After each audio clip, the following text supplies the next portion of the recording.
ታሪካችን የሚጀምረው በአፍጋኒስታን ምድር ሲሆን በሚያቃጥለውና አስቸጋሪ በሆነው በረሃ ላይ የአሜሪካ የጦር መኪኖች ስብስብ ከብልሽት የተነሳ ለረጅም ጊዜ መንገድ ላይ ቆመው እያመለከተን ነው። ብዙም ሳይቆይ ታዲያ ጥሪ የተደረገላቸው በወታደር ቤት ውስጥ ያሉ የጥገና ባለሙያዎች ፀሐይ ላይ ቆሞ ለቆየው ኮንቮይ እርዳታ ለማድረግ በረሃ ውስጥ ተጉዘው ይደርሳሉ። እንደደረሱም ከጥገና ባለሙያዎቹ ሳጅን አንዱ ቀረብ ብሎ ማነው ወደዚህ ቦታ ጠርቶ ጊዜያችንን በከንቱ የሚያባክንብን በማለት በቁጣ መናገር ይጀምራል። ነገር ግን ይህ ንግግሩ አብሮት ወታደር ሆኖ የሚያገለግለው ወንድሙ ጋር የጀመረው ቀልድ ነበርና እንደተገናኙ ሰላምታ ይለዋወጣሉ። ሳጅኑ የተበላሸውን የመኪና ሞተር በመጠገን ላይ ሳለ ወንድሙ ቀረብ ብሎ እኛ በዚህ ሰዓት መሆን ያለብን እዚህ ተራ ስራ ላይ ሳይሆን የጦር ግንባሩ ላይ ነበር በማለት አርሚ ሬንጀርስ የተባለን ቡድን መቀላቀል እንዳለባቸው በቁም ነገር ሐሳብ ያቀርብለታል። ሳጅኑ መጀመሪያ ላይ በአደገኛው የሬንጀርስ ሕይወት ላይ የመሰማራት ፍላጎት ባይኖረውም ከወንድሙ ጋር ገና ልጅ እያሉ አብረው ለመዋጋትና በዓለም ላይ ለውጥ ለማምጣት የገቡትን ቃል ኪዳን ሲያስታውስ ሐሳቡን ቀስ በቀስ መቀየር ይጀምራል። ይሁን እንጂ ይሄ ጨዋታ በድንገት በታላቅ ድምፅ ተቋረጠ። ሳይታሰብ አንድ ከባድ መሳሪያ አንዱን መኪና መጥቶ ሲያጋየው አካባቢው በሰከንዶች ውስጥ በጥቁር ጭስ ይሸፈንና ሁሉም ወታደሮች ወደ ኋላ ለማፈግፈግ ይገደዳሉ። አድብተው ሲጠብቋቸው የነበሩት የታሊባን ታጣቂዎች በኮንቮዩ ላይ ከየአቅጣጫው ከባድ ተኩስ ከፈቱ። ከዚያም የተነሳ ወታደሮቹ መሳሪያቸውን ይዘው ሕይወታቸውን ለማዳን የመልስ ምት በመስጠት ፍልሚያን ይጀምራሉ። መኪኖቹ በየተራ ሲጋዩ ሳጅኑ ለመሸሸግ ወደ አንዱ ጥግ በመሮጥ ላይ ነበርና በደረሰበት ከፍተኛ ፍንዳታ ራሱን ስቶ መሬት ላይ ይወድቃል። ከቆይታ በኋላ ጭሱና ድምፁ ረገብ ሲል ሳጅኑ በከባድ ድንጋጤ ነቅቶ በጭኑ ላይ ተሰክቶ የነበረውን የብረት ስባሪ በከፍተኛ ስቃይ እየጮኸ ይነቅላል። ቀና ብሎ አካባቢውን ሲመለከት ግን ያየው ነገር ፍጹም ልብ የሚሰብር ነበረ። ከባድ ጥቃት ካስተናገደው ያ ሰራዊት ውስጥ ተርፎ በሕይወት ያለው እሱ ብቻ መሆኑን ተረዳ። በከባድ ሕመም እየዳከረ ወደ ወንድሙ አስክሬን እንደቀረበ የዚያን የሚወደውን ሰው አካል ሲመለከት በከፍተኛ ሐዘን ስሜት ይዋጣል። ከሁለት ዓመታት በኋላ ያ በበረሃ ውስጥ የደረሰበት አስከፊ ትዝታ እያስታወሰ ሳጅኑ በአውቶቡስ ውስጥ በድንጋጤ ይነቃል። ህልሙና እውነታው ተቀላቅለውበት የቆሰለው እግሩ ላይ ያለው ድጋፍና በየቀኑ የሚወስዳቸው የጸረ ድብርት መድኃኒቶችም ያለፈበትን መከራ ዘወትር ያስታውሱታል። አውቶቡሱ ኮሎራዶ በሚገኘው የሬንጀርስ ማሰልጠኛ ካምፕ ሲደርስ ሳጅኑ የሞተውን የወንድሙን ቃል ኪዳን ለመፈጸም በምልመላና በምርጫ መርሃ ግብር ውስጥ ለመሳተፍ ወረደ። በመቀበያ አዳራሽ ውስጥ ያለው ስነ ስርዓት እጅግ ጥብቅ ስለነበር እያንዳንዱ ሰልጣኝ የግል ማንነቱ የሚገልጹ ንብረቶቹን በሙሉ እንዲያስረክብ ተገደደ። እዚያ ካምፕ ውስጥ ሁሉም እኩል ናቸውና ስማቸው፣ ሰነዳቸው፣ ያካበቱት የቀድሞ ማዕረጋቸውም ሳይቀር በከረጢት ታሽገው ይቀመጣል። ለሳጅኑ መለያ ቁጥር ሲሰጠው 81 የሚል ቁጥር ደረሰው። እዚህ ላይ አለቆቹ በቀደመው የውጊያ ልምዱና በነበረው ማዕረግ ምክንያት የቡድን መሪ እንዲሆን ቢጠይቁትም እሱ ግን ጥያቄውን ለመቀበል ፈቃደኛ አልነበረምና ውድቅ በማድረግ ተራ አሰልጣኝ ለመሆን ይወስናል። ብዙም ሳይቆይ ዋና ሳጅን ቶረስ የተባለ መኮንን በሰልጣኞቹ ፊት ቀርቦ ስለሚጠብቃቸው ሲኦል የሆነ ፈተና ንግግር አደረገ። ስልጠናው ለ8 ሳምንታት የሚቆይና የአንድን ሰው ስሜታዊ፣ አካላዊና አእምሮአዊ ጥንካሬን እስከ ጥግ ድረስ የሚፈትን እጅግ አድካሚ ሂደት መሆኑን ያስጠነቅቃቸዋል። ሁሉንም ደረጃ አልፈው መጨረሻ ላይ የሚደርሱ ደግሞ ዴዝ ማርች በተባለና ለ24 ሰዓታት ያለ እረፍት በሚቆይ እውነተኛ የውጊያ ድባብ በተፈጠረበት ተልዕኮ ላይ እንደሚሳተፉ ጨምሮ እንዳሳወቃቸው ይህን የመጨረሻ የሞት ሽረት ጉዞ አጠናቆ የፍጻሜውን መስመር ማለፍ ብቻ አንድን ወታደር እውነተኛ የሬንጀር አባል ለመሆን ብቁ ያደርገዋል በማለት ንግግሩን ያጠናቅቃል። ስልጠናው የምልምሎቹን ፍጥነትና የአካል ጥንካሬ እስከ ጥግ በሚፈትኑ እጅግ አድካሚ ልምምዶች ይጀመራል። ነባር የሬንጀር አባላት ሰልጣኞቹን ለማስጨነቅና ትኩረታቸውን ለመበተን አላስፈላጊ እንቅፋቶችን በመጨመር መደበኛ የጦር ሰራዊት ልምምዶቹን ያከብዱባቸው ነበሩ። ከዚህም የተነሳ በዚህ በመጀመሪያው ምዕራፍ እንኳን ብቃታቸውን ማሳየት ያቃታቸውና በድካም የተሸነፉ በርካታ ወታደሮች ከዝርዝሩ ይቀነሳሉ። በሁለተኛው ዙር ስልጠናው ይበልጥ እየከበደና እየከረረ መጣ። በዚህ ወቅት በሌሊት በከባድ ዝናብና በጭቃ ውስጥ መስራትን እንዲሁም በበረዶ ውሃ ውስጥ ለረጅም ጊዜ መቆየትን የሚያካትቱ አሰቃቂ ፈተናዎች ቀረቡ። ቀናት እያለፉ ሲሄዱም ያ ብዙ የነበረው የተሳታፊ ቁጥር ልክ እንደ በረዶ እየቀለጠ መሄድ ጀመረ። ከ4 ሳምንታት በኋላ ስልጠናው ወደ ጫካማና ወጣ ገባ ወዳሉ አካባቢዎች ተዛወረ። ሌሎች ወታደሮች በፈተና ውስጥ እርስ በርስ ለመተዋወቅና ወዳጅነትን ለመፍጠር ቢሞክሩም 81 የተባለው ሳጅን ግን ራሱን አግልሎ ከሁሉም ቀድሞ ብቻውን ይሮጥ ነበረ። ሌሎቹ ገና መዳረሻው ላይ ለመድረስ በጭንቅ ሲፍጨረጨሩ፣ እሱ ግን ስራውን ጨርሶ ተመልሶ ሲመጣ በመንገድ ላይ ያገኛቸዋል። አብረውት ያሉት ምልምሎች በዚህ እንግዳና ብቸኛ ወታደር ባህሪ ያላገጡ ቢቀልዱም እሱ ግን በልቡ ያለውን ለወንድሙ የገባው ቃል የሞቱን ህመምና ዓላማውን ብቻ እያሰበ ደንታ ሳይሰጠው በምግብ ሰዓትን ብቻውን ከሀሳቡ ጋር እስኪቀመጥና ብቸኝነቱን እስኪመርጥ ድረስ በዝምታ ያልፋቸዋል። በቀጣዮቹ ልምምዶች በወንዙ ላይ በተዘረጋው ቀጭን ገመድ ተንጠልጥሎ መሻገርና በእጅ የሚደረግ የሞት ሽረት ፍልሚያ ሲያካሂዱ አሁንም 81 የቆሰለ እግሩን ህመም ታግሎ ከማንም በላይ ብቁና አደገኛ መሆኑን በተደጋጋሚ በተግባር አስመሰከረ። አንድ ቀን ከሰዓት በኋላ ዋና ሳጅን ምልምሎቹን ሰብስቦ በጦር ሜዳ ቀጥተኛ የውጊያ ልምድ ያለው ወታደር ከመካከላቸው ካለ ይጠይቃቸዋል። እጃቸውን ያወጡት ጥቂት የማይባሉ ወታደሮች ቢሆኑም የ81 ተራ ደርሶ የት እንደተዋጋ በዝርዝር ሲናገር አብዛኞቹ ምልምሎች የተሰማራበትን የልዩ ኃይል አስፈሪነት ያውቁ ነበርና በመካከላቸው ድንገተኛና ከባድ ዝምታ ይሰፍናል። ከአድካሚ የተኩስ ልምምድ በኋላ ቡድኑ ለራት ሲቀመጥ ስለ 81 ታሪክ የሚያውቁ አንዳንድ ወታደሮች በሹክሹክታ ማውራት ጀመሩ። እንደሚባለው ከሆነ 81 በዚያ በረሃ ያለ ከአሸባሪዎች ጥቃት እንደደረሰባቸው ከፍተኛ እርዳታ የሚያስፈልገው ወንድሙን 16 ኪሎ ሜትር ገደማ ያህል በቆሰለው አካሉ ተሸክሞ ወደ ጦር ሰፈሩ መጥቷል። ለጀግንነቱም የጀግንነት ሜዳሊያ የተሸለመ ወታደር ነበር። ይሁን እንጂ ምልምሎቹ ስለዚህ ድንቅ ታሪክ 81ን ጠጋ ብለው ለመጠየቅ ሲሞክሩ በወሬ መጠመዳቸውን አለቃቸው በማስተዋሉ ተቀጥተው ሌሊቱን በሙሉ ተጨማሪ አድካሚ ልምምድ እንዲሰሩ ይገደዳሉ። ይህ በእንዲህ እንዳለ በዓለም የዜና ጣቢያዎች ላይ የጠፈር ምርምር የሚያደርገው ናሳ ወደ ምድር ቀረብ ብሎ የሚያልፍና ስጋት ሊሆን የሚችል ግዙፍ አስትሮይድ ማግኘቱን ጋዜጠኞች በጭንቀት ሲዘግቡ ነበረ። ቀናት እያለፉ ሲሄዱ ልምምዶቹ ሰብአዊነትን እስከሚፈታተኑ ድረስ ይበልጥ እየከበዱ በመምጣታቸው በርካታ ምልምሎችም ተስፋ ቆርጠው ይቀነሳሉ። 81 በዚህ በኩል ሚስጥሩ እንዳይታወቅና ከስልጠናው እንዳይባረር በመስጋት መድኃኒቱን ለመውሰድ ሁልጊዜም ሁሉም ወታደሮች እንቅልፍ እስኪወስዳቸው የመጠበቅ ልማድ ነበረው። ሆኖም አንድ ምሽት 7 የተባለው የቡድኑ መሪ 81 እንደ ልማዱ ተደብቆ መድኃኒቱን ሲወስድ ይመለከተዋል። በማግስቱ በእረፍት ሰዓት 7 ወደ 81 ጠጋ በማለት በሰውነቱ ላይ ካሉት ንቅሳቶች ያንዱን ትርጉም ምን ማለት እንደሆነ ሳይሳሳ ይነግረዋል። 81 እንዴት ግምቱ ልክ እንደሆነ እየተደነቀ ግራ በመጋባትና በጥርጣሬ ተሞልቶ የት እንደሚያውቀው ይነግረኛል ብሎ እየጠበቀ ባለበት 7 ይህንን ምስጢር እንዴት ሊያውቅ እንደቻለ ሳይገልጽለት በፈገግታ ጥሎት ይሄዳል። የሚቀጥሉት የስልጠና ክፍለ ጊዜዎች በጦር ሜዳ ላይ የሚደረጉ የማዳን ስራዎችንና እውነተኛ የውጊያ ድባብ ያለባቸው ክስተቶችን ያካተቱ ልምምዶች ነበሩ። ምንም እንኳን የሚሰሙት ፍንዳታዎችና የሚታዩት የእሳት ቃጠሎች ሰው ሰራሽ ቢሆኑም ለ81 ግን ያ ቀደም ሲል በአፍጋኒስታን በረሃ የደረሰበትን አስከፊ አደጋና መሪር ቅዠት መልሰው እንዲመጡበት በማድረጋቸው በዙሪያው ያለው ጭስና የፍንዳታ ድምፅ አእምሮውን ወደዛች ቀን እየመለሰው ይቸገር ነበረ። በቀጣዩ የውሃ ውስጥ ልምምድ ወቅት 81 ወንድሙን በወቅቱ ማዳን ባለመቻሉ የሚሰማውን ጥልቅ የጥፋተኝነት ስሜት ተጠቅሞ ዳግመኛ እንደዚያች ቀን ዝግተኛ በመሆን የምወደውን ሰው ማጣት የለብኝም ብሎ ለራሱ እየማለ ራሱን ሰውነቱ ከሚችለው በላይ ማስጨነቅ ጀመረ። በዚህም ምክንያት በውሃ ውስጥ ከሚገባው በላይ ረጅም ጊዜ በመቆየቱ ራሱን ይስታል። ከውጭ ሆነው ሲጠብቁት የነበሩት ወታደሮች ራሱን እንደሳተ ሲመለከቱም ሁኔታው አስግቷቸው በኃይል ጎትተው በማውጣት በጭንቅ ከሞት መለሱት። ይህን ከመጠን ያለፈ ድፍረት የተመለከቱት የበላዮቹም በፍጥነት ወደ ቢሮአቸው እንዲመጣ ያደርጋሉ። ከዚያም 81 በአለቃው ቢሮ ደጃፍ ላይ ተራውን እየጠበቀ ሳለ በቴሌቪዥኑ ላይ አንድ አስደንጋጭ ዜና ተመለከተ። ያ ግዙፍ አስትሮይድ እየተሰባበረ መሆኑንና ባለሙያዎችም ይህ ምናልባት በከዋክብት መካከል የሚንቀሳቀሱ ትናንሽ አካላት ስብስብ ሊሆን እንደሚችል ግምታቸውን ሲናገሩ ሰማ። ወደ ቢሮው ሲገባ ዋና ሳጅን ቶረስና ሸሪዳን የተባለው ሌላኛው በ81 የአእምሮ ሁኔታና በጤንነቱ ላይ ስጋት እንዳላቸው በመግለጽ ነገሩት። ከሰዎች ጋር ጨርሶ አለመቀላቀሉና ከዛ አሰቃቂ የአፍጋኒስታን አደጋ በኋላ ምንም አይነት የአእምሮ ሕክምና አለማግኘቱ ክፉኛ አሳስቧቸዋል። አለቆቹ 81 ከሁሉም የተሻለ ብቃትና ተስፋ ያለው እጩ መሆኑን ቢያምኑም ከወቅታዊ ሁኔታ አንጻር በወታደሮቹ ፊት ከመቀነስ ይልቅ አሁን በገዛ ፈቃዱ ስልጠናውን ቢያቋርጥ እንደሚሻል መከሩት። 81 ባቀረቡለት ጥያቄ ደስተኛ አልነበረም። ምንም እንኳን ሁኔታው ባለቆቹ ላይ ገንፍሎ የልቡን ለመናገር ቢዳዳውም ወዲያው ራሱን በመቆጣጠር የሞተው ወንድሙን እያሰበ በፈቃዱ ልምምዱን እንዲያቋርጥ የነገሩትን ጥያቄያቸውን በትህትና ውድቅ አድርጎ ከቢሮው ይወጣል።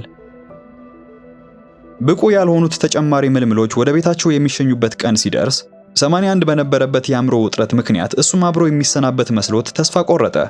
ነገር ግን አለቆቹ አቅሙንና ጠንካራ መንፈሱን ተመልክተው ነበርና በተቃራኒው ወደ መጨረሻውና ወደ ቀጣዩ ደረጃ በብቃት ካለፉት ጥቂት ጽኑ ወታደሮች አንዱ ለመሆን ይበቃል።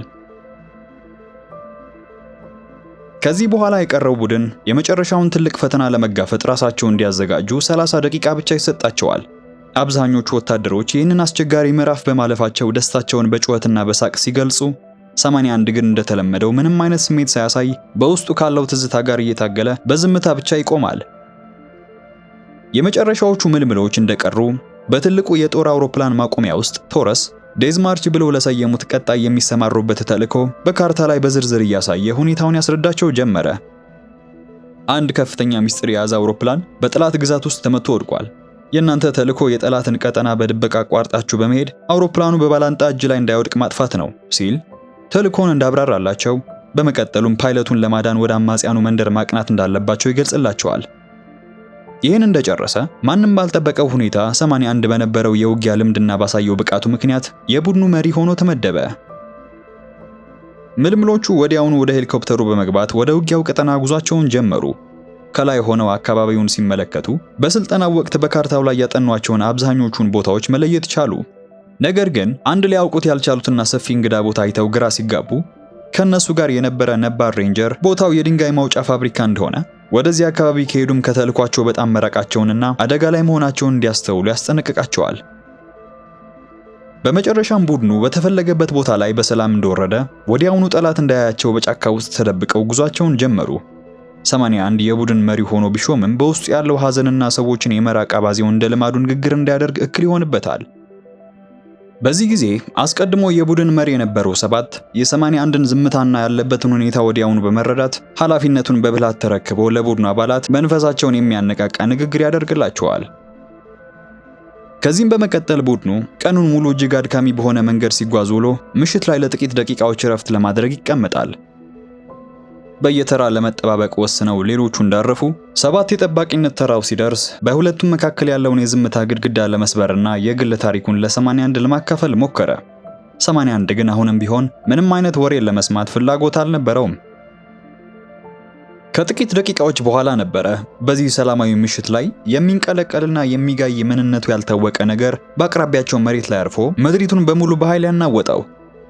ሁሉም በድንጋጤ ውስጥ ሆነው ሁኔታውን ከገመገሙ በኋላ ምናልባት የበላዮቻችን እረፍት ማድረጋችንን አይተው እንደ ቅጣት መድፍ ተኩሰው እያስጠነቀቁን ሊሆን ይችላል የሚል መደምደሚያ ላይ ደርሱና 81 ሁኔታው ስላላማረው በአስቸኳይ ጉዟቸውን መቀጠል እንዳለባቸው ይወስናል። በማግስቱ ጠዋት ቡድኑ ከወንዙ ማዶ በጭስ የተሸፈነና የወደቀ አንድ አውሮፕላን ተመለከተ። አውሮፕላኑ ዲዛይኑም ሆነ አሰራሩ ከተለመደው የጦር አውሮፕላን የተለየና ዘመናዊ በመሆኑ ሬንጀሮቹ ለዚህ የመጨረሻ ልምምዳቸው ልዩ ትኩረት ሰጥተው በብዙ ወጪ እንደሰሩት ገመቱ። 81 የጥቃት እቅድ ማውጣትና አውሮፕላኑ ጋር ለመድረስ ሲዘጋጅ አንድ ወታደር ጣልቃ ይገባና አውሮፕላኑ ከተሰጠን ክልል ውጭ በጣም ርቆ ነው የተቀመጠው ሲል እንግዳ የሆነን መልእክት ያስተላልፋል። ሁኔታውን ይበልጥ ግራ ያጋባው ደግሞ 111 የተባለውና የራዲዮ ተቆጣጣሪው ሬንጀር ሬዲዮ ላይ ምንም አይነት ምልክት እንደሌለና ከዛም ይልቅ የሚሰማው እንግዳ የሆነ ቀደም ሲል ሰምተውት የማያውቁት ድምጽ ብቻ መሆኑን ማሳወቁ ነበር። ታዲያ ቡድኑ በጥርጣሬ ከመዋዠቅ ይልቅ ይህ ሁሉ የምልመላ ፈተናው አንድ አካል እንደሆነ በማመን አውሮፕላኑን ለማጋየትና ቅዱንም ለመፈጸም ለሁለት ይከፈላል። ሆኖም በድንገት በርካታ ወፎች ከጫካ ውስጥ አንድ ነገር አስበርግጓቸው በፍርሃት ተረብሸው ሲበሩ፣ በዚህ በኩል ደግሞ 81 በሩቅ አንድ የሚያብረቀርቅ ነገር አስተዋለ። እሱ ወደዚያ ብርሃን ሲያቀና፣ በሌላ በኩል ደግሞ 3 ወታደሮች ወደ ወደቀ አውሮፕላን መሰል ማሽን ተጠግተው ፈንጂዎችን ማዘጋጀት ጀመሩ። 81 ብርሃኑን ተከትሎ ወዳለበት ቦታ ሲጠጋ ያየው ነገር ቅስሙን ሰበረው። በተልእኮው የተሰጣቸው እውነተኛ አውሮፕላን ፊት ለፊቱ የሚያዩ እንጂ የቡድኑ አባላት ፈንጂዎችን የጠመዱበት እንግዳ ማሽን አልነበረም።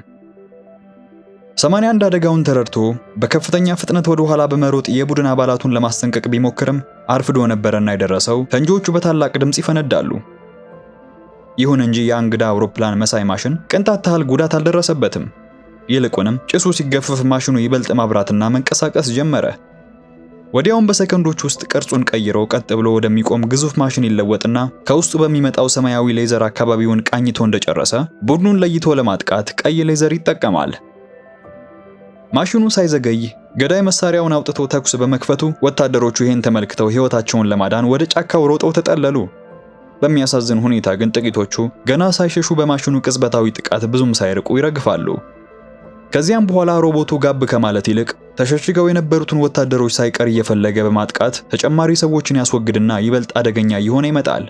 በዚህ መሃል ይህን ተስፋ የማይቆርጥ ጥቃቱን የተመለከተውና 44 የተባለችውን አጋሩን ሊያጠቃት እንዳለመ ያስተዋለው 81 በከፍተኛ መስዋዕትነት ተወርውሮ ያድናትና ከዚያም የተረፉትን በሙሉ በህይወት የመቆየት እቅድ ካላቸው እንዲያመልጡ በታላቅ ድምጽ ይነግራቸዋል። ቡድኑ በጫካው ውስጥ በህይወት ለመቆየት ሲሮጥ የአገዳይ ሮቦት ከወንዙ ማዶ ሆኖ ሳያባራ ተኩሱን ቀጠለ። በመጨረሻም የተረፉት አባላት በአንድ ገደል አፋፍ ላይ ደርሰው መውጫ ሲያጡ ሮቦቱ አስገራሚ ኃይል ያለው ቦምብ ይወረውርባቸዋል። ቦምቡ ፊት ለፊታቸው ፈንድቶ ወደ ገደሉ ልክ ሲወረውራቸው ከዛፎችና ከዓለቶች ጋር በኃይል እየተላተሙ ለከፋ የአካል ጉዳትም እየተዳረጉ ቁልቁል ይወርዱ ጀመር። ከቁጥጥር ውጭ በሆነው ቁልቁለት ከወደቁት ወታደሮች አንዱ በወደቀበት ደረቱ በወጋው የዛፍ ቅርንጫፍ ላይ ተሰክተው ሲቀር፣ ሌላኛው ደግሞ ባለት ላይ በጀርባው በመውደቁ አከርካሪው ይሰበራል። 81 በታላቅ ድንጋጤ መሬት ላይ ሲያርፍ የቀድሞ አሰቃቂ አደጋና መላው ኮንቮይ ያለቀበት ሁኔታ በአይነ ህሊናው በድጋሚ ይመላለስበት ጀመር። ያ የድሮ መሪር ትዝታ አሁን ጉዳት ከደረሰበት ቡድን ጋር እየተቀላቀለ ላፍታ ግራ ሲያጋባው እንደቆየ ከዚህ አእምሮ መዋዠቅ ለመውጣት ሲል ጥርሱን ነክሶ የተሰበሩ ጣቶችን ወደ ቦታቸው በመመለስ ራሱን ያነቃቃል። በመቀጠልም በህመም ብዛት ድምጹን አውጥቶ የሚጮኸው 109ን ሮቦቱ ያሉበትን ቦታ በጩኸቱ እንዳይጠቁመው በማለት በአስቸኳይ አፉን ያፍነዋል። ሁለቱ ወታደሮች በዝግታ በጀርባው ዛፉ ላይ ወድቆ የተወጋውን ወታደር ከዛፉ ላይ ሲያነሱት 81ም በዚህ በኩል በከፍተኛ ሁኔታ የቆሰለውን ወታደር ለ109 ትቶለት እግሩ የተጎዳውንና እርዳታ የሚፈልገው 7ን ለማዳን አመራ። በደረሰው ድንገተኛ ጥቃት ሁሉም አባላት በድንጋጤና በግራ መጋባት ውስጥ ወድቀዋል። በዚህ ጊዜ መገናኛ ሬዲዮን ተጠቅመው እርዳታን መጠየቅ እንዳለባቸው ይገነዘቡና ሲያስታውሱ ግን ሬዲዮው የመጀመሪያው ሟች የሆነው 111 ዘንድ ነበረ። ሁሉም በህመም እየተሰቃዩ እርስ በርስ ቁስላቸውን በፋሻ ሲጠቀልሉ 81 ያሉበትን ሁኔታ ለማሳወቅና እርዳታ ለመጠየቅ ሲል 111ን ፍለጋ ወደ ጫካው ይመለሳል። በርካታ የተበታተኑ አስክሬኖችንና የጦር ሜዳውን ውድመት ካለፈ በኋላ በመጨረሻ 111ን ቢያገኘውም በሚያሳዝን ሁኔታ ሞቶ መገናኛ ሬዲዮም ከጥቅም ውጭ ሆኖ አገኘው። በአቅራቢያው አንድ ሌላ የተረፈ ወታደር በጭንቅ እየዳከረ ለማምለጥ ሲሞክርና የአገዳይ ሮቦትም ተከትሎት በመሄድ ህይወቱን ሲቀጥፈው በዝምታ ተመለከተ። 81 በከባድ ሐዘንና ያለምንም ስኬት ወደ ተረፉት ቡድኑ አባላቱ ሲመለስ፣ ወታደሮቹ በዚህ በኩል በእንጨት የተወጋውን ወታደር ለመርዳትና ነፍሱን ለማዳን ከፍተኛ ጥረት ሲያደርጉ ይደርሳል። ሆኖም ያደረጉት ጥረት ሳይሳካላቸው በመቅረቱ ጓደኛቸው በእጃቸው ላይ ወዲያውኑ ነበር የሞተው። ወታደሮቹ የሞተው ጓደኛቸውን ለመሸኘት ጥቂት የሐዘን ጊዜ እንዲሰጣቸው ቢፈልጉም 81 ግን የአዳኝ ማሽን እየቀረበ መሆኑን ስላወቀ ጭካኔ በሚመስል ትዕዛዝ በግድ እንዲንቀሳቀሱ ያዛቸዋል። ሽሽታቸው እንደቀጠሉ በቀጣዩ የገደል አፋፍ ላይ ገመድ በመወርወር በህመም ውስጥ ሆነው በፍጥነት ወደ ታች ይወርዳሉ። 81 ቀድሞ እንደወረደ ተረኞቹን ለመቀበል ከታች ሆኖ ይጠብቅ ነበርና 7 በመጨረሻው ወታደር እርዳታ ቀስ እያለ በገመዱ መውረድ ጀመረ። ታዲያ በዚህ ቅጽበት የ81 ኮምፓስ እንደ እብድ ተሽከረከረች። ይህ ያ ሮቦት በአቅራቢያቸው መሆኑን የሚያሳይ ምልክት ነበርና ልክ ኮምፓሷ እንዳሳየችው ማሽኑ በድንገት በገደሉ ጫፍ ላይ ብቅ ይላል። ከዚያም ያለማቅማማት ተኩስ እንደከፈተ 7 ተመቶ መሬት ላይ ሲዘረር ያኛውም ወታደር በጥይት ተመቶ የተቆራረጠ አካሉ በ81 አቅራቢያ ይወድቃል። ሮቦቱ ከላይ ሆኖ አካባቢውን በሌዘሮቹ ሲያስስ ቡድኑ ድምጻቸውን አጥፍተው ከገደሉ ግድግዳ ጋር በመጣበቅ ሳይታዩ ለመቆየት ሞከሩ። በሚያሳዝን ሁኔታ ግን የማሽኑ ሌዘር የአንዱ ወታደር እግር ላይ በድንገት በማረፉና የት እንዳሉ በማወቁ 6ቱ የተረፉት ወታደሮች ዳግመኛ ሕይወታቸውን ለማትረፍ ለመሮጥ ይገደዳሉ። በዙሪያቸው የሚጋዩትን ፈንጂዎች በተቻላቸው መጠን እየሸሹ በፍጥነት በፍጹም ተስፋ ሳይቆርጡ ጫካውን አቋርጠው ይሄዳሉ። በመጨረሻም ከሮቦቱ እይታ ውጭ እንደሆኑ በአንድ ሰፊ የሳር ምድር ላይ ደርሱና የዛለ አካላቸውን ለማሳረፍ ይቆማሉ።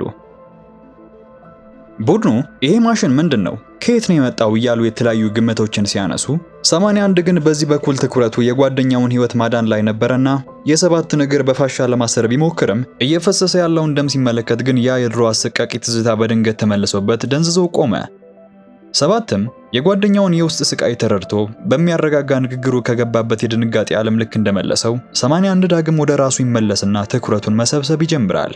ይሁን እንጂ በዚህ መሃል በጥቃቱና በሽሽቱ ወቅት የያዙት መድኃኒት በሙሉ ወድቆ ነበርና 81 ያለምንም ማደንዘዣ የተሰበረውን አጥንት በግድ ለማስተካከል ተገደደ። 7ም ያንን ከባድ ስቃይ በዝምታ ለመቋቋም ባለመቻሉ በህመሙ ብርታትና ብዛት በመጨረሻ ራሱን ስቶ ይወድቃል። ከዚህ አስደንጋጭ ጥቃት በኋላ 81 ለተረፉት የቡድኑ አባላት እውነተኛ ኢላማቸው ያዩት ገዳይ ሮቦት እንዳልነበረና ሳያውቁት ከአቅማቸው በላይ በሆነ ምስጢራዊ ጉዳይ ውስጥ እንደገቡ እውነታውን በግልጽ ነገራቸው።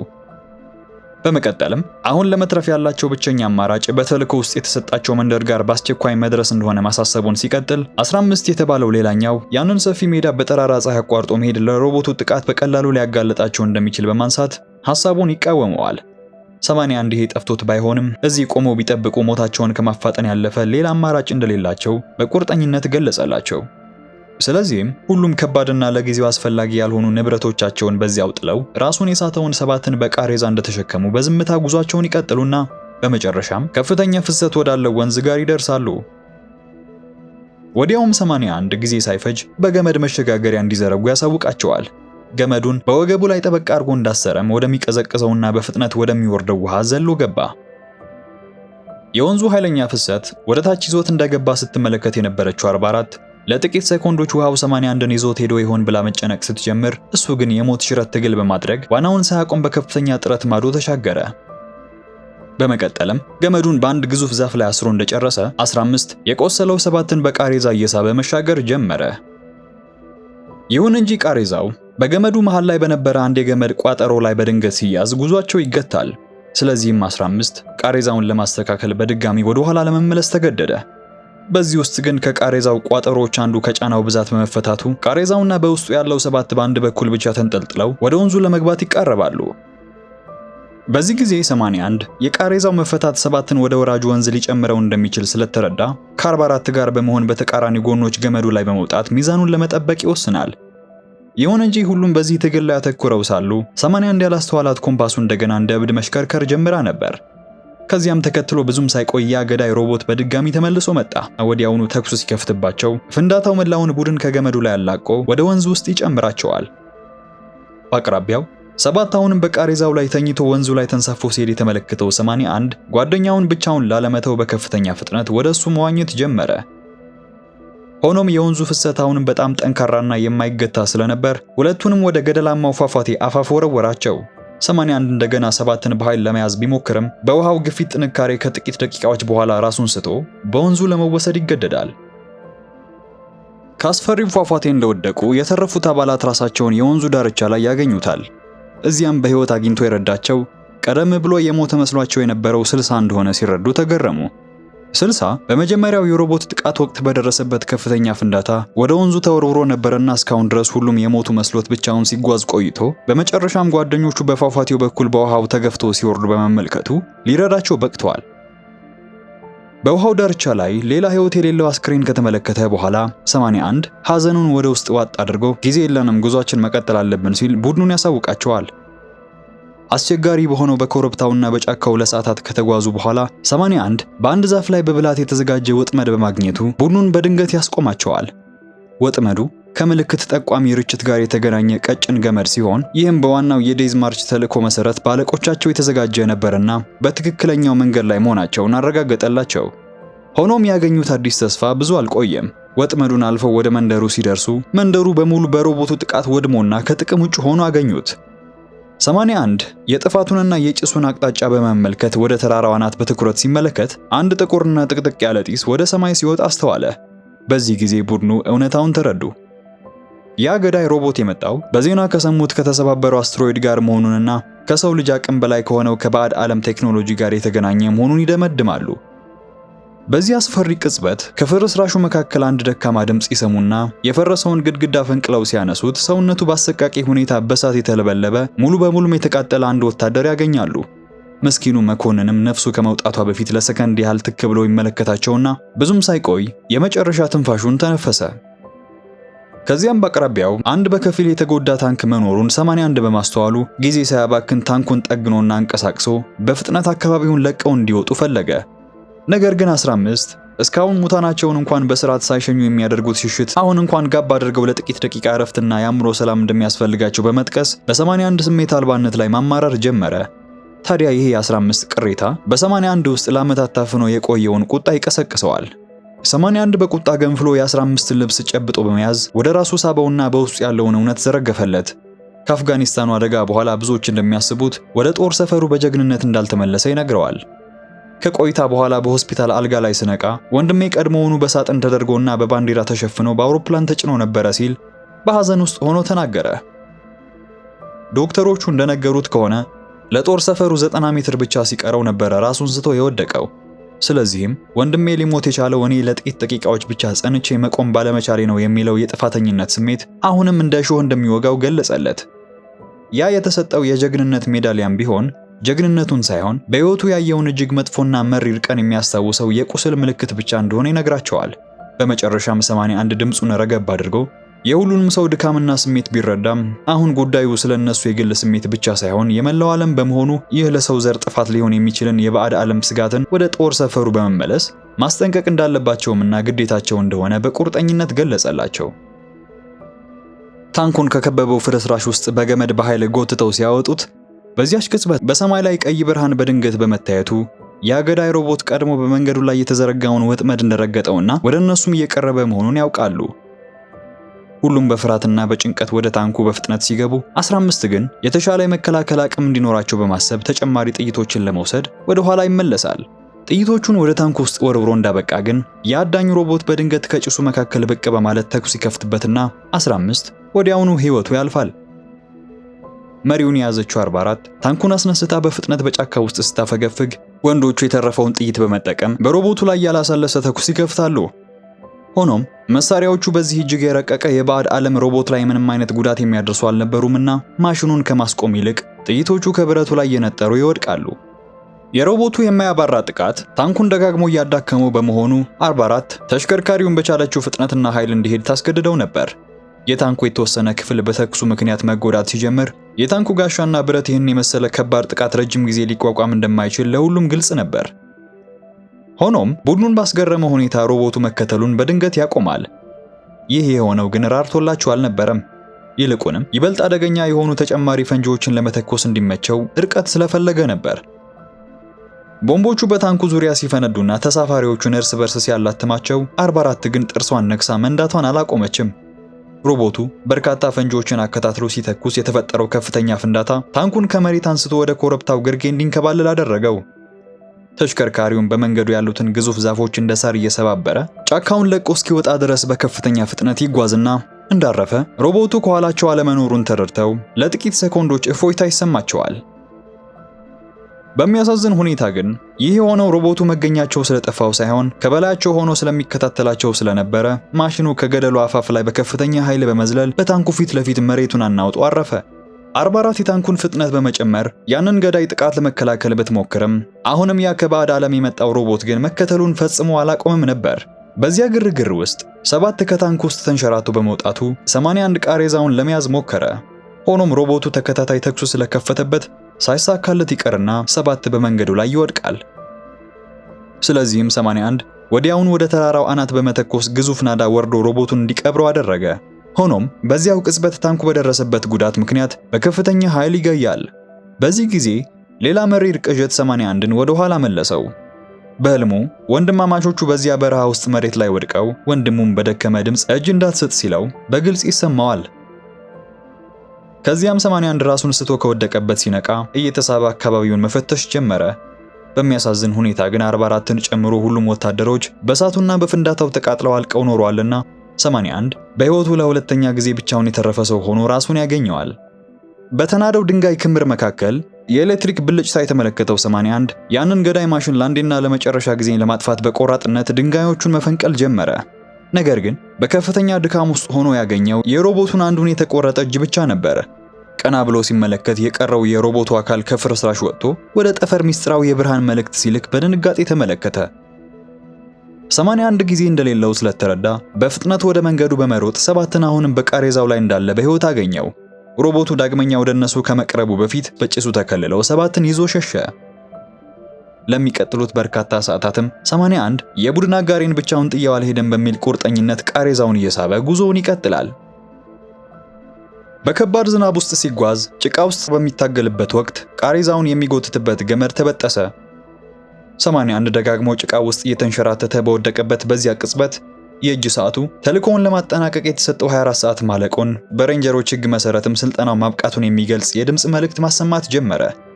በዚያ ተስፋ አስቆራጭ ቅጽበት ግን 7 ራሱን ስቶ ከነበረበት ይነቃና አንድ ትልቅ ሚስጥር ይነግረዋል። ከዓመታት በፊት የ81 ወንድም የቅርብ የቡድን አባሉ እንደነበረና ወንድሙም ሁልጊዜ ስለ 81 ብቃትና ሬንጀር የመሆን ህልሙን ያወራለት እንደነበረ ገለጸለት። 7 በመቀጠልም እስካሁን ድረስ ተስፋ ስላልቆረጠ በውድድሩም ሆነ በህይወቱ በፍጹም እንዳልተሸነፈና እንዳልወደቀ በመንገር ያንን የዛለ የ81ን መንፈስ ያበረታታው ጀመረ። ንግግራቸው የተቋረጠው በሮቦቱ አስፈሪ የሌዘር ፍተሻ ነበር። ያ ሰማያዊ ጨረር በከባድ ዝናብና በዛፎቹ መካከል ሲያልፍ 81 በድብቅ ሆኖ የሮቦቱን ሁኔታ በትኩረት ሲመለከት ነበር። ማሽኑ ከውስጡ ጢስ ሲተፋና የተወሰነ ጋዝ ሲለቅ እንዳስተዋለ ሮቦቱ ከዚህ ቀደም በደረሰበት ናዳ መጎዳቱን ተረዳ። በአቅራቢያው ያለው ሰፊ የድንጋይ ማውጫ ፋብሪካን ሲመለከትም በድንገት ድንቅ የጥቃት ስልት ስለመጣለት 7ን ማንም ሊያገኘው በማይችልበት ቦታ በጥንቃቄ ደብቆ የመጨረሻ ኃይሉንም አሰባስቦ ወደ ድንጋይ ማውጫው በመሮጥ የምልክት ጠባቂ መተኮሻውንና የድንጋይ ማመላለሻውን የሚቆጣጠር የርቀት መሳሪያ በእጁ ያስገባል። ከዛም ሮቦቱ 7 የተሸሸገበትን ቦታ ሊያገኘው ጥቂት ሲቀረው 81 ያገኘውን የምልክት ጠቋሚ በተቃራኒ አቅጣጫ ወደ ሰማይ ተኩሶ የማሽኑን ትኩረት በመሳብ ወደ ድንጋይ ማውጫው እንዲያመራ አደረገው። ሮቦቱም ወደ ተባለው ቦታ እንደደረሰ 81 የተቀበረውን ድማሚት ያፈነዳና ማሽኑ ሚዛኑን ስቶ ወደ ጥልቁ ገደል እንዲወድቅ ያደርገዋል። በዚህ ብቻ ግን አላበቃም። በአቅራቢያው የነበረውን ግዙፍ ቡልዶዘር በማንሳትና በኃይል በመንዳት ሮቦቱን ገፍቶ ከድንጋይ ግድግዳ ጋር አጣበቀው። የአገዳይ ማሽን ለመፋለምና ተኩስ ለመክፈት ቢሞክርም 81 የርቀት መቆጣጠሪያውን በመጫን የድንጋይ ማመላለሻውን ያንቀሳቅስና እጅግ ከባድ የሆኑ ድንጋዮችን በሮቦቱ ላይ እንደናዳ በማዝነብ ማሽኑን ይቀብረዋል።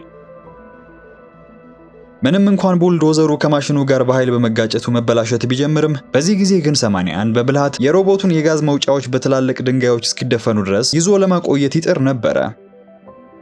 ይህም ማሽኑ በውስጥ በኩል ያለውን ሙቀት መቆጣጠር አቅቶት ከመጠን በላይ እንዲሞቅ አደረገው።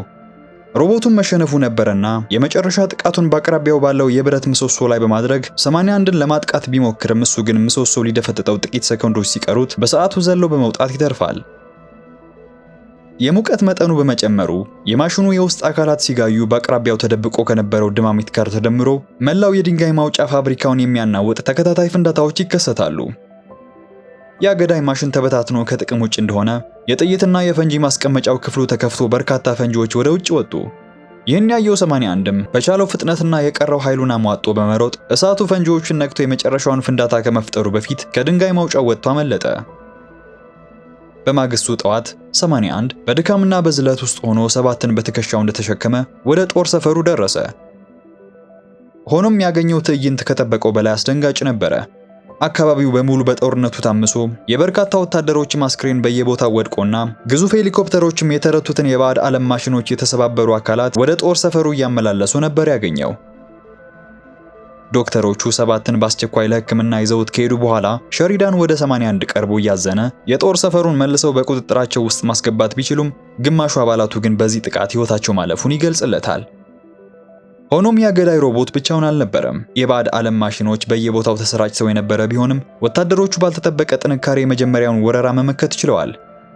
አሁንም ግን ማሽኖቹ ዓለም አቀፍ ወረራ ለማካሄድ ተዘጋጅተው በመምጣታቸው የዜና ጣቢያዎች በዓለም ዙሪያ በሚገኙ የተለያዩ ሀገሮች ላይ ያረፉ የሰው ልጆችን ህልውና አደጋ ላይ መጣል መጀመራቸውን ዘገቡ። ይህን ስጋትን ምክንያት በማድረግ የሀገር መሪዎች ለዚህ ጥፋት አፋጣኝ እቅድ ለማውጣት ይሰባሰቡና በታሪክ ታይቶ የማይታወቅ ጥምር ኃይል በዓለም ዙሪያ ይደራጃል። ሸሪዳን 81 እንዴት ያንን የመሰለ ማሽን ብቻውን እንደረታው ግራ ስለገባውና አዳዲስ የሚመጡባቸውን ማሽኖች በምን መንገድ ማጥቃት እንዳለባቸው ለማወቅ ያስጠራዋል። 81ም እንደቀረበ የሮቦቱን መተንፈሻ ማጥቃት ብቸኛው ደካማ ጎኑ እንደሆነ ያስረዳቸውና ይህን ወሳኝ መረጃም እንደያዙ ለሁሉም ሀገሮችና ለተዋጊ ኃይሎች ያስተላልፉታል። በመጨረሻም ሸሪዳን ይሄ መረጃ የብዙ ሚሊዮኖችን ህይወት እንደሚታደግ በኩራት ይገልጽለትና 81ን በይፋ የሬንጀርነትን ማዕረግ ይሰጠዋል። ከዚያም በኋላ 81 ወደ ውጊያ ለመሄድ ለተዘጋጀው የሬንጀር ቡድን አጭር ንግግር ያደርግና ሁሉም በአንድነት ወደ ጦር ሜዳው ይሄዳሉ። 81ም በሄሊኮፕተር ውስጥ እንቅልፍ በወሰደው ጊዜ ከተለመደው አስፈሪ ቅዠት ይልቅ ከወንድሙ ጋር አብሮ ያሳለፉትንና በሳቅ የተሞላውን አስደሳች ጊዜ ያየ በሰላም አረፈ። ታሪካችንም እዚህ ላይ ያበቃል። ዛሬ ያቀረብኩላችሁ ዋር ማሽን የተሰኘ ፊልም ባጭሩ ነበር። ለቻናሉ አዲስ ከሆናችሁ ይህ ቻናል አዳዲስና አሪፍ ፊልሞች ባጭሩ የሚቀርቡበት ቦታ ስለሆነ ላይክ እና ሰብስክራይብ በማድረግ ቤተሰብ መሆን አትርሱ። በተረፈ ዓለም ምስቅልቅሏን ወጥታ ጥቂት ሰዎች ብቻ በቀሩበት ዘመን ቤተሰቡን ወደ ተሻለ ቀጠና ለመውሰድ ሲል መስዋዕትነት ስለከፈለ አንድ አባት የሰራሁት ቆንጆ ቪዲዮ አለ። ስክሪኑን ተጭናችሁ መመልከት ትችላላችሁ። እኔም እሱ ቪዲዮ መልሼ ያገኛችኋለሁ።